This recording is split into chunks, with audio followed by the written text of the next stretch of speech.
The storm that just came through here was ridiculous. The rain was crazy. It actually woke me up a number of times. And the wind was crazy as well. I think the wind was up to 70 miles an hour or something like that. And before we had the hard siding put on the outside of our yurt, we would hear the wind flapping. But that was gone. That sound was gone. But recently we had the crack in the dome up there, and we have a tarp right over it. So I was hearing that like you may be able to hear right now. It was blowing a lot. So it was keeping me up. I even saw Selah waking up, and she had those earmuffs on, yep. Trying to keep the sound out.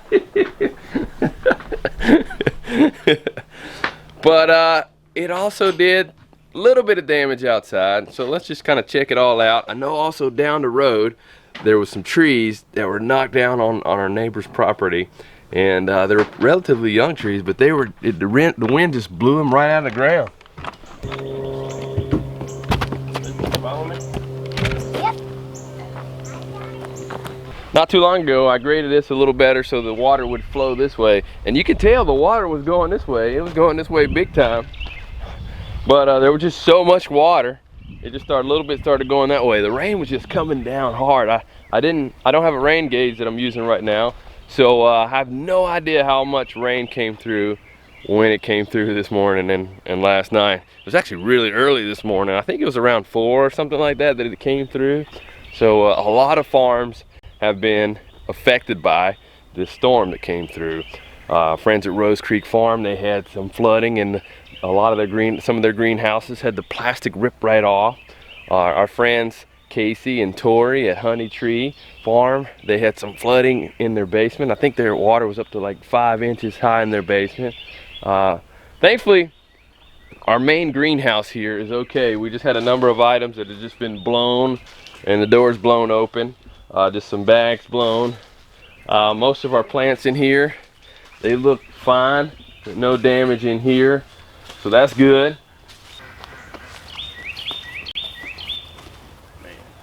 But regretfully, we do have some damage done to our caterpillar tunnel here. And I don't know what it is. I cannot help but having issues with my caterpillar tunnels. I even concreted the corners in the ground. But what happened was the wind, it didn't lift up the ends, it didn't lift up the corners. It lifted right up the middle post, right out of the ground, and then has bent my main pole here. So we're gonna have to place some of these back in the ground. You can see this pole right here. See how long it is? From here to here, still some of it's still in the ground. Well, it ripped all of that out. None of the plants are damaged here, so that's a plus. But I am gonna have to do some work to this caterpillar tunnel, and we've had a history of issues with wind here on the farm. I would say that's probably one of the biggest enemies for me with farming. Is the wind. Not so much the rain and water, or the lack of. We do have times of each of those, but the wind. How many times has it been now since we've had issues? The greenhouse, when it had gotten, before we concreted the corners in, it was at least 2 times the wind. The one major time where it just lifted it up basically all out of the ground and twisted it all up. But thankfully we haven't had any issues with that one at all. I think one of the reasons why is we have wood at the base of it connecting all the posts together, so it almost would have to lift the whole thing up with the concrete all at the same time for it to do that. So maybe that's what we need to do here, because it's been at least 2 times that we've had problems here. So the wind can be pretty crazy here. We do have a couple small trees that are breaking from the top and just starting to bend over, right over our chickens here. And we're constantly having tarps and our landscape fabric and our plastic blown around from the wind. So just the other day I made some pins, so I'm really going to start securing a lot of that down here pretty soon. So you can see here, I didn't get to put the pins in all the way here at the top. It was just sandbags, and the wind will blow those sandbags. So we're going to be using the pins to secure all that down. So it's just kind of crazy. Selah, do you see any other damage from the wind? Yeah, I think I see some of your landscape fabric. It's twisted. Yeah, I didn't finish securing the landscape fabric down here for the lettuce that we're going to be transplanting. So It just blew that over. So I'm gonna have to finish securing that down too. So that looks like one of the big things I'm gonna be working on here is just securing everything down more. But when you have 70+ mile-an-hour winds, there's not a lot you can do. That wind is strong. There was even one time I was trying to secure one of the caterpillar tunnels and the wind was coming through at the same time, and I was on one end of this caterpillar tunnel and the big gust of wind came and I felt like that wind was gonna pick up the plastic, soup me up, and I was gonna start flying through the air like Mary Poppins or something. It was crazy. It definitely showed me, and I was able to feel, just taste the strength of the wind. Now I know some will blame this wind and different types of weather that we have on global warming, some on climate change. But folks, sometimes weather just happens. And weather has just happened for all of our time here on the earth and the earth's time here. It just happens. Now I do believe that our actions as human beings does have an effect on our systems here on this planet. But once again, sometimes weather just happens.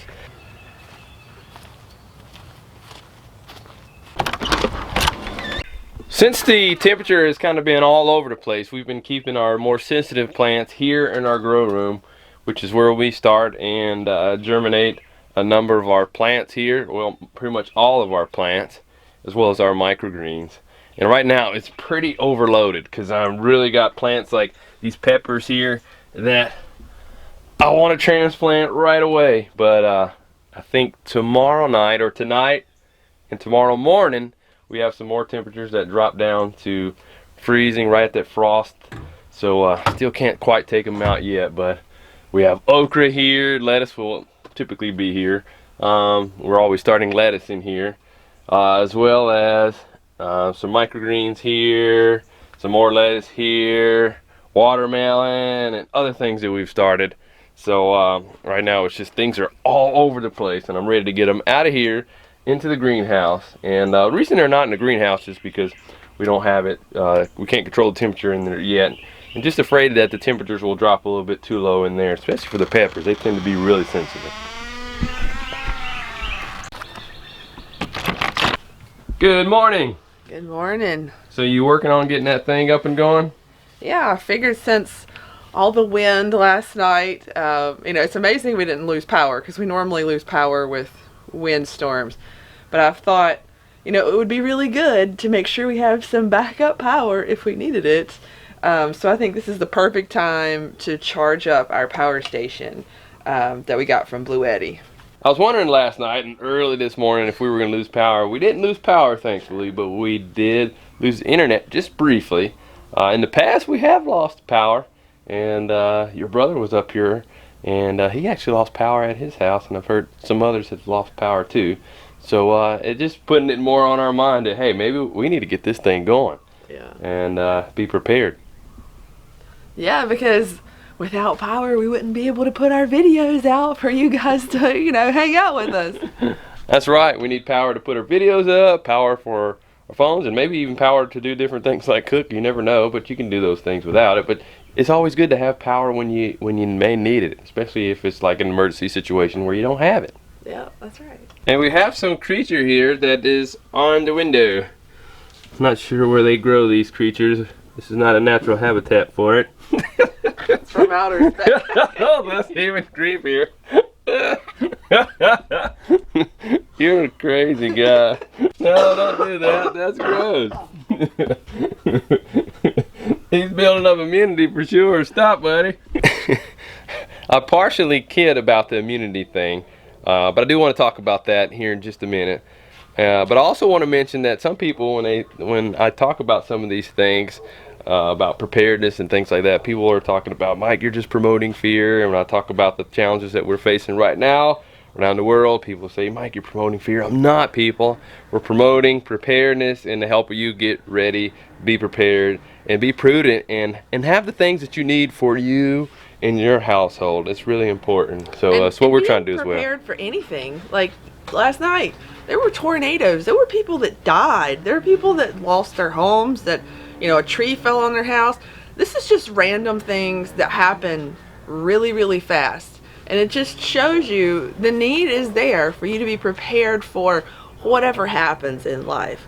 So, whether having a backup energy or extra food or extra water, all of these things are about preparedness, not the fear of the future. Yeah, I'm not saying you have to be a prepper, not that there's anything wrong with people who are prepping, but even at the heart of homesteading is just being prepared and having the things that you need so that way you can continue to survive and produce those things. And this is just another form of producing, giving us the ability to produce what we may need. And the original homesteaders, they were the epitome of preparedness, because if they didn't prepare, they didn't live through the winter. Exactly right.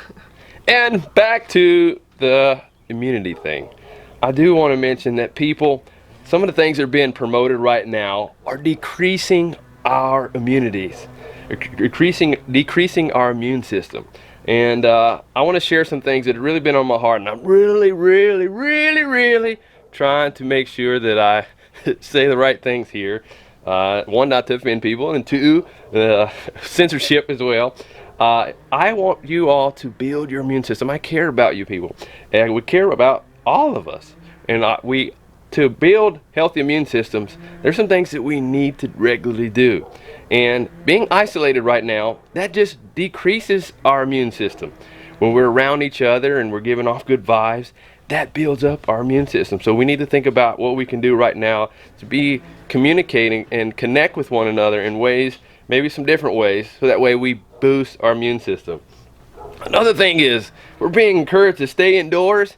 That decreases your immune system too. We need to be outside, absorbing the sunlight, getting good vitamin D. That is going to build your immune system. Being stuck inside all day long, watching Netflix and watching the fear screen, whether it be on your TV or on your phone, that decreases your immune system too.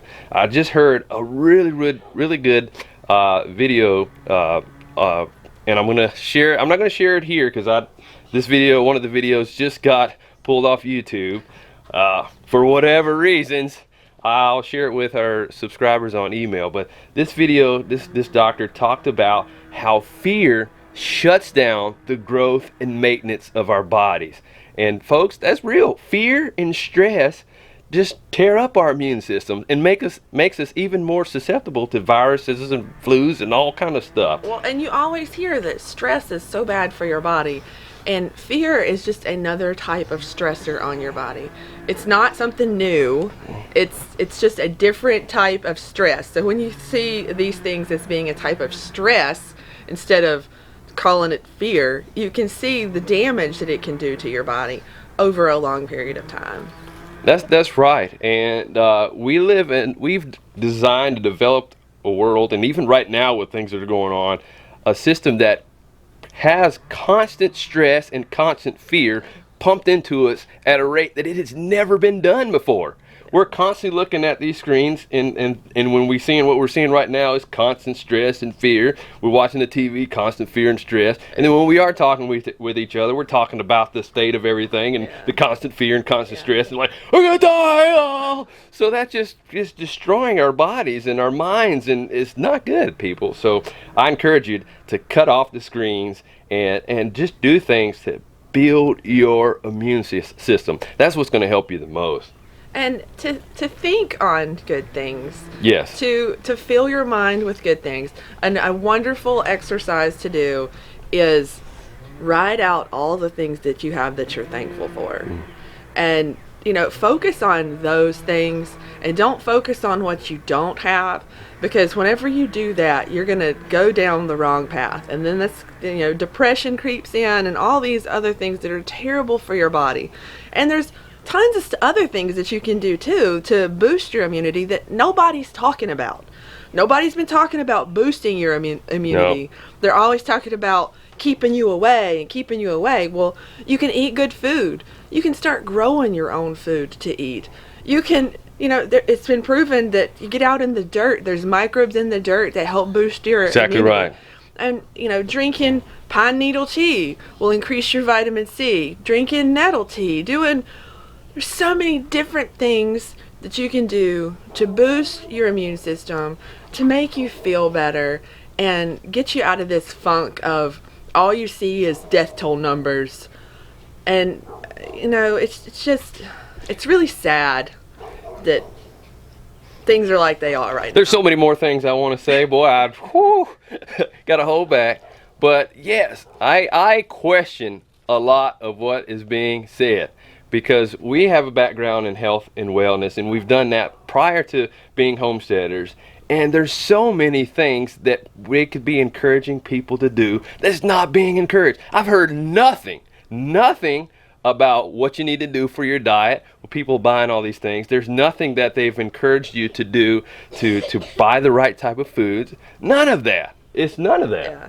And those are things that we've talked about for years, that you have to put the right things in your body in order to maintain your health. Yeah. And it's your immune system. And there's so many different things that you can do that mainstream media is not going to cover. And Western medicine is not going to cover.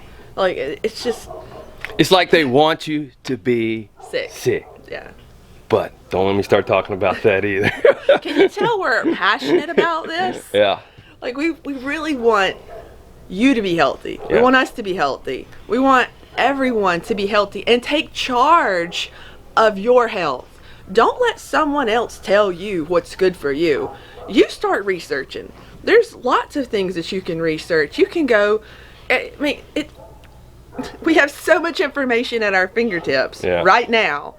You can, and that's how we've learned a lot of stuff. Like, we've researched, and you can read research papers. You can read all these other things that can give you the information that you need to make the right decision for you. And we encourage you all to question things, to research things for yourself, because when you do, you will begin to start seeing holes in some of the things that we're being told. I'm going to leave it at that. We've probably went on a little bit too much, but start doing that for yourself, people, and start taking care of yourself in these ways that we've mentioned. Do exercise. I haven't heard that talked about much either. They just want you to just sit down in front of this screen and pump in all this fear and just be it's gone, we're all gonna die. But we'll leave it at that. We love you guys. We want you to be healthy. And thank you for everybody that was concerned about me. I still sound like I have a frog in my throat, but everything is coming up and out, and I'm doing much better. So thank you so much for your prayers and for your well wishes. I mentioned earlier that one of my worst fears, or one of my worst enemies, not fears, I'm talking about fear again, one of my worst enemies here on the homestead has been the wind. Yes, that's true. But also, one of the worst enemies of us all is fear. Yeah. So keep that in mind. Well, it is time to get to work. But fear is something I want us all to think about. I'm going to be thinking about it. I'm continuing to think about it and examining my life and how fear is hindering me, and fear is keeping me down from doing the things that I want to do in life. And you should too. Now, I'm not saying we shouldn't be cautious and we shouldn't be prudent at times, because there is a valid reasons to do so. But fear, and the constant fear that is pumped into us on a daily basis, fear that you're going to die, fear of whatever this or that, it destroys us inside and out. So don't let fear destroy you. Fear is our biggest enemy. Don't let fear in this situation destroy you, nor let fear in other aspects of your life hinder you from doing the things that you want to do. Think about it. It's time to work.